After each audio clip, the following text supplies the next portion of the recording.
Hey y'all. Hey You're y'all. Shaq. I'm Shaq. Okay, wait. Okay. This is me. I'm the one who, she told me exactly what to say, and then for some reason in my brain it went the complete opposite. I don't know what happened. It went out the closed window. So we're gonna do this again. Okay. Hey y'all. I'm Shaq. And I'm Myella. And this is TalkAbout. We discuss the taboo. Today's topic is about the 5 love languages. The 5 love languages. Ooh.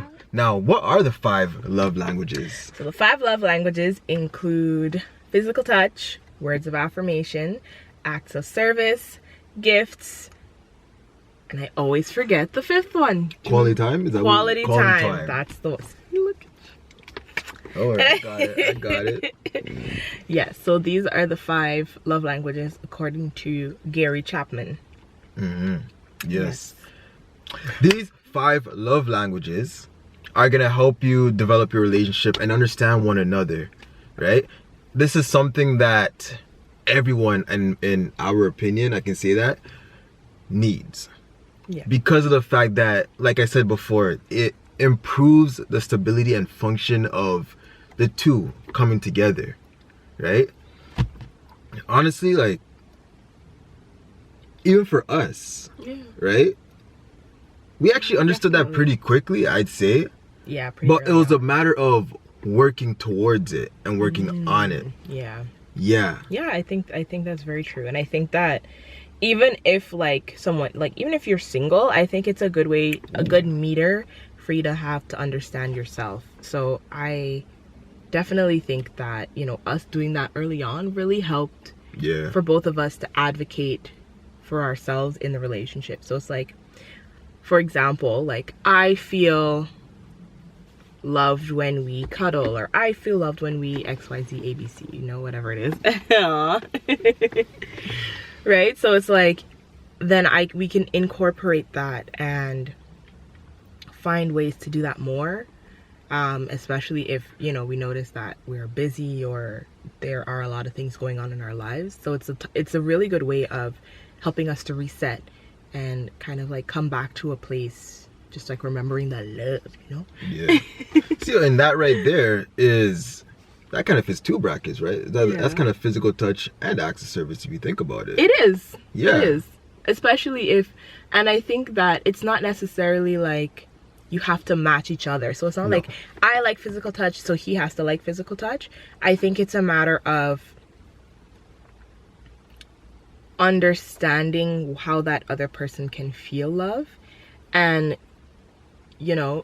being able to cater to each other. Yeah. If that makes sense. Yeah. It does. Yeah. It does. I think that's how I think. And just to jump on that, like, even for me, for example, one of my main love languages is quality time, right? Yeah. And I'm a Cancer, so it's like I want you to be there, but at the same time I don't want you to be there. But I want you to hug me, but go away. But honestly, like, there are times when Mela just comes over and she just spends time with me and we're not saying anything, and I love that, right? And that in itself is quality time, and she knows that fits my love language. Yeah. Honestly, what it really is you gotta learn how to use them. Yes. Right? Exactly. You do need to. No, go ahead. Finish your thought. No, you go on. Well, I was just agreeing with you that, like, you need to know how to use them. Yeah. And especially at different stages, because I know you mentioned, for example, when we're single and still understanding how to use them, right? But even different stages in our life or different stages in your environment. Yes. As well. Yeah, that's really true. Because especially when I guess you guys are more in tune, I can say, right? You guys know the time and place to actually, like, use one of your love languages, right? To the best of its abilities. Yeah. And that in itself is gonna make that love stronger. Yeah. Right? And that person, that significant other, is gonna feel important, a stronger bond, feels like you know them. Actually, they'll feel more comfortable. Yeah. right? Because of that same love language that you just portrayed to them. Yeah.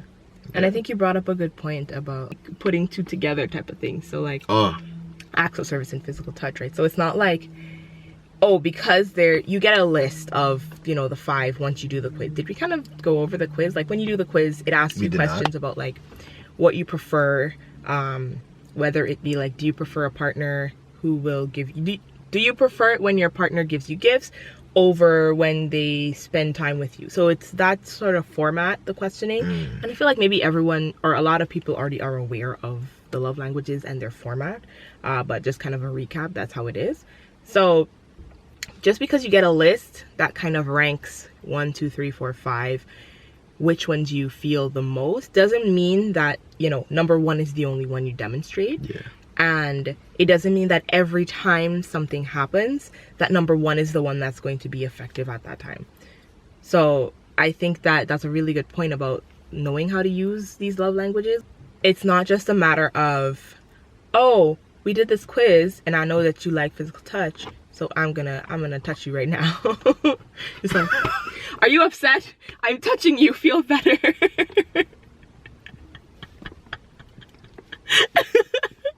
Yeah, something that doesn't you work look right upset. away. Feel better. Ooh, you know what? That was great. Oh my goodness. My work here is done. Oh my gosh. Bye. For me? Wow. We should definitely insert that clip. We should, and we will. I'm about to say editing shack. Insert that clip right there. But it's true. There's a time and place for everything, right? Just a perfect example, right? Yeah. So. Sorry. Oh gosh. Oh my goodness.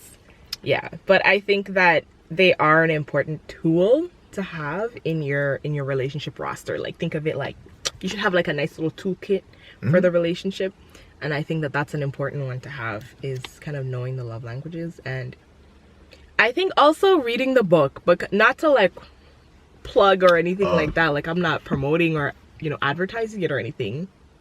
But I think that reading the book also complements knowing those love languages. I haven't read the whole book yet, so, you know, I'm kind of preaching, do it as I say, not as I do.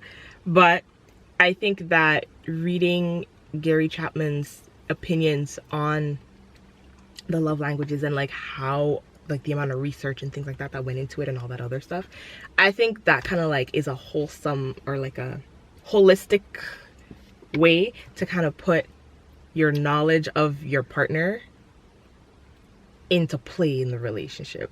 So yeah, I think the book is a good thing to read. Maybe y'all might read it before I get to it, so y'all let me know how it is. You didn't read the whole book yet? No. Seriously? Did you? Anyways, so what are the other languages? Yeah, nice save. It was the question was supposed to bounce back to me. Oh, it wasn't. Oh, okay. Next time I know to just take the heat myself. What other? Oh my gosh. Y'all see how this man trying to throw me under the car? Dang. Okay, what are the other love languages? Now, we spoke of physical touch, we spoke of quality time, acts of service, words of affirmation, and gifts. Yeah, you would figure the gifts.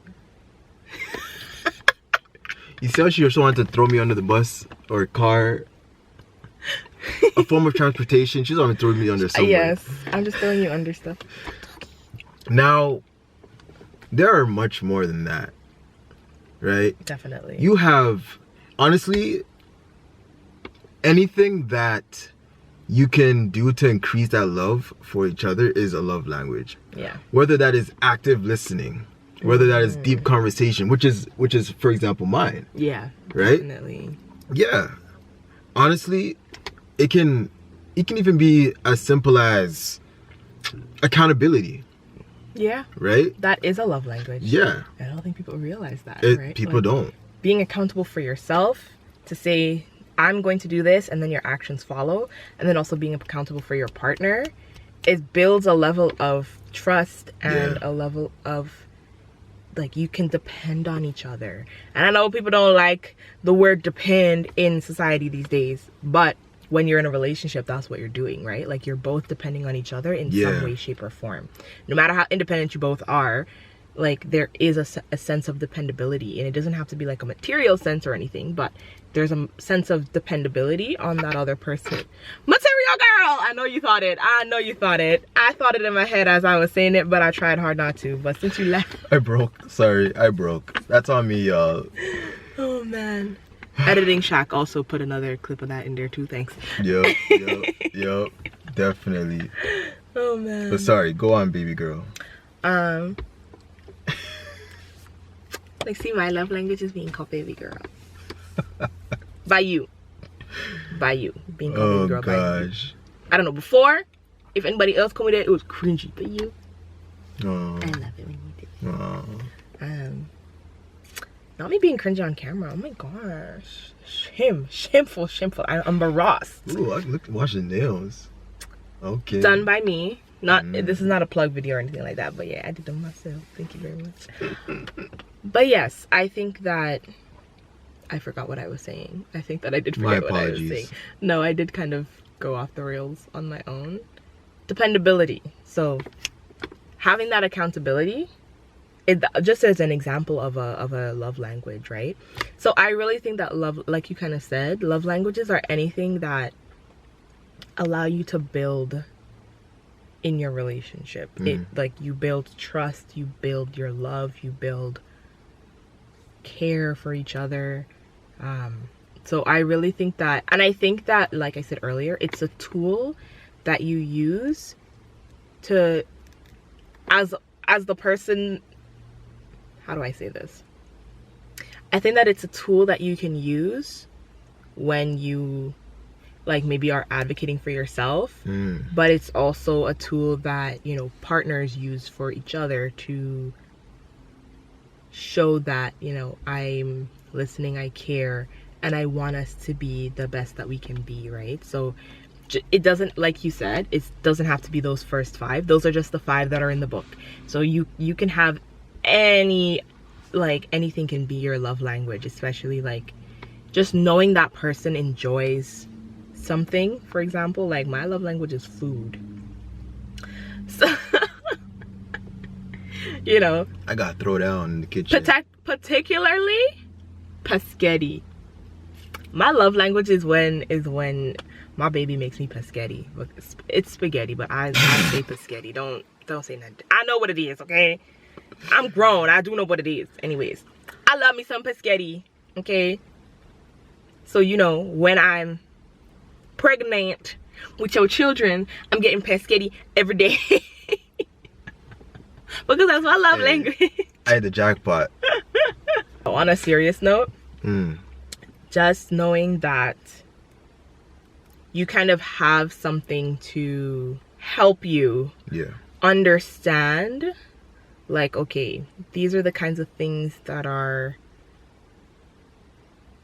effective for both of us to be loving towards each other. So it's not something you need to actively think about, right? But it's just something you keep in the back of your mind, and it really, like, you lead with that intention in, like, every day in your relationship.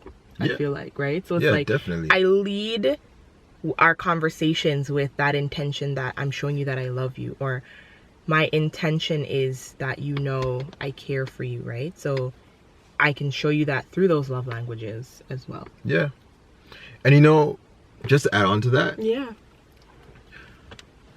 you don't have to be perfectly aligned with your love languages, right? Just because one person's love language is physical touch doesn't mean that yours has to be physical touch as well. And it's like, okay, no, we can't work out. No, this is honestly all about working to each other's needs. Yeah. Right? Especially if you like them and you feel like you may love them, right? Because let's say if mine is quality time and yours is acts of service, right? You may like to do things for me, but at the same time, you may like to be alone a lot and not spend time together because of the fact that you love your alone time, right? But at times you'd be like, you know what, let me spend time with my hubby, right? Yeah. Or my lover, right? Just so they feel like I'm still interested in them, and vice versa, right? I may not like, let's say, doing what's an act of service? Doing the dishes. Doing the dishes. I may not like doing them, but sometimes I'll be like, you know what? Let me do it just to make life easier for my wife. Yeah. Right? Because of the fact that you know that she appreciates me doing that, and you don't want to have her be like, okay, I cooked, I did this, and now I gotta go wash dishes again. So it's like a nice gesture kind of thing. Yeah, right? exactly. And you don't always have to be thinking about it as a way of, oh, how do I show that I love you? No, you don't. It's literally just like, how do I make life easier for you? Right? That's how I feel. That's kind of what I meant with like using them to go in with intention. That is perfect. Yeah. That is perfect. Because, no, seriously, because not a lot of people think that way. Not a lot of people say, you know, how can I make my wife or my husband's life easier? Yeah. Right? Just like, oh, I gotta go do this. Right? That is perfect because, yeah. Wow. Because I find that even though I know your love language, like there are certain parts of your love language that I have to actively remind myself to do, or actively be forward with myself about. So for example, deep conversations. I'm not much of a talker. And hard conversations or difficult conversations used to be really hard for me to have, but I know that they're important to you. So like, you know, I make the effort that like once a week I come up with a topic for us to have a discussion about, because I know that that is something that you appreciate about our time together, right? So it doesn't always have to be that way. It doesn't always have to be something that you have to like think so hard about, but putting in that effort is, I think, the part that's appreciated, right? So I think that was the point I was trying to make. It was, and I do appreciate that. Yeah. I really do, and I noticed that, right? Yeah. Thank you. You're welcome. Anytime. Now, our next one is making sure they're worth it. It's really about knowing if that person is worth it, because you don't want to be doing all these things for someone else and they don't appreciate it, right? Because like because if I'm hugging you and kissing you or so, right, and we're cuddling, right, and they may like that, but they're not showing that appreciation, and it's not being reciprocated back to your love language, then you may not feel it's one-sided. Like you're in an it's one-sided. There we go. Reciprocated. I don't know why I couldn't say that word. I said unsupposure. So you have to make sure that you actually want to do it for that person. It's not because you feel obligated to do it. Exactly, that was my point. Yeah. That's the point I was making just now, right? It's not something you have to be obligated to do. It should be something, it should flow naturally. Yes. Like, even though you know that this is their love language, this is how they feel loved, the things that you do should flow naturally. It shouldn't be like a robotic, like, I should be doing this, I do. Like, no. I do a terrible robot. Because then it's like you lose that authenticity of showing that person that you care. Yeah. So I do understand, like, especially when you say like make sure that person is worth it. So it's like if it feels robotic and inauthentic, then maybe you have to reevaluate, like, okay, is this someone that I should be, you know, spending all this time with, or that should be spending all this time with me, whatever the situation is, right? So I think that's a really good point of like making sure that both people are kind of in it together and are working towards the same goals, type of thing. Yes. When they decide to be, you know. Yeah, don't be doing it for people who are disrespectful. Oh gosh.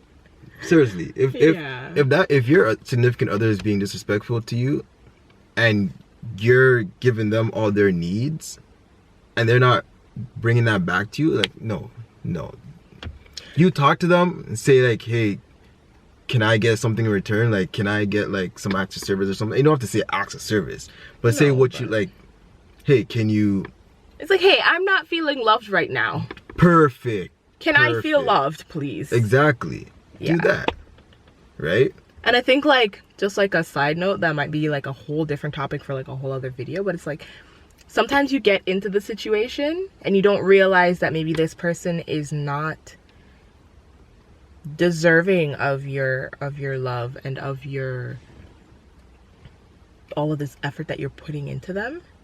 And sometimes it's hard for you to stop, right? Because it's like you've already started. But I do think that's a good point of like making sure that you're both in the relationship and you're both invested in each other. Yeah.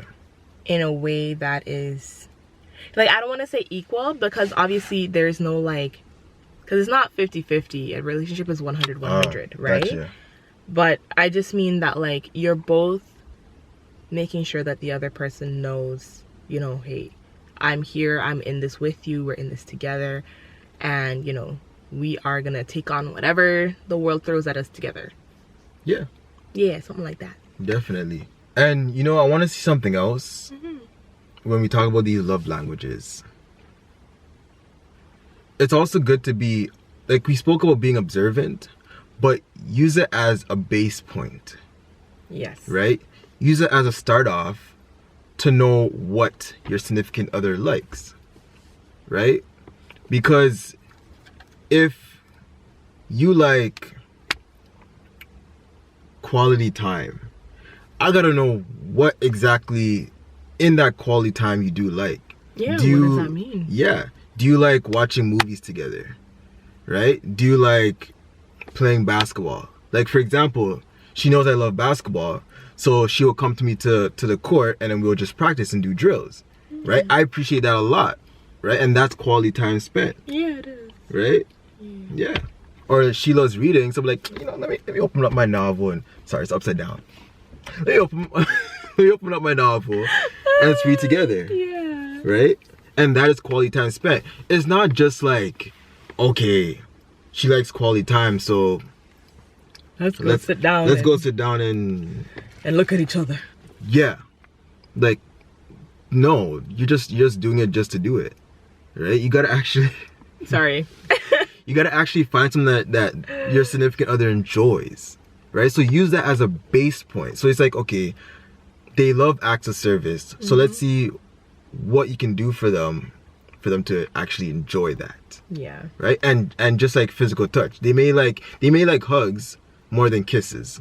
Right? Yeah. They may like, yeah. There's so many things you have to you learn it along the way, right? And I think that's an important thing. Being observant is another part of expressing those love languages for your partner, just knowing what they like and what they don't like, or what kinds of things are maybe more effective than others depending on the situation, right? So it's like, if I'm happy, I may want hugs and kisses, but if I'm sad, I might just want, like, you know, a back rub, or I don't know, whatever else. Yeah.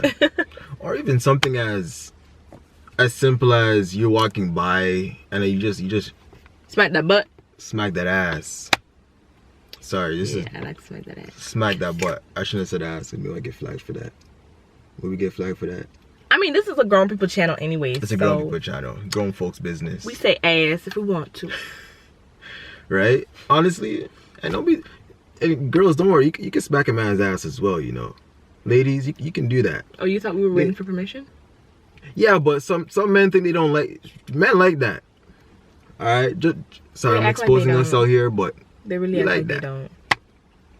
But that's the spice, you know? You acting like you don't like it. Exactly. Especially that booty getting big. Oops.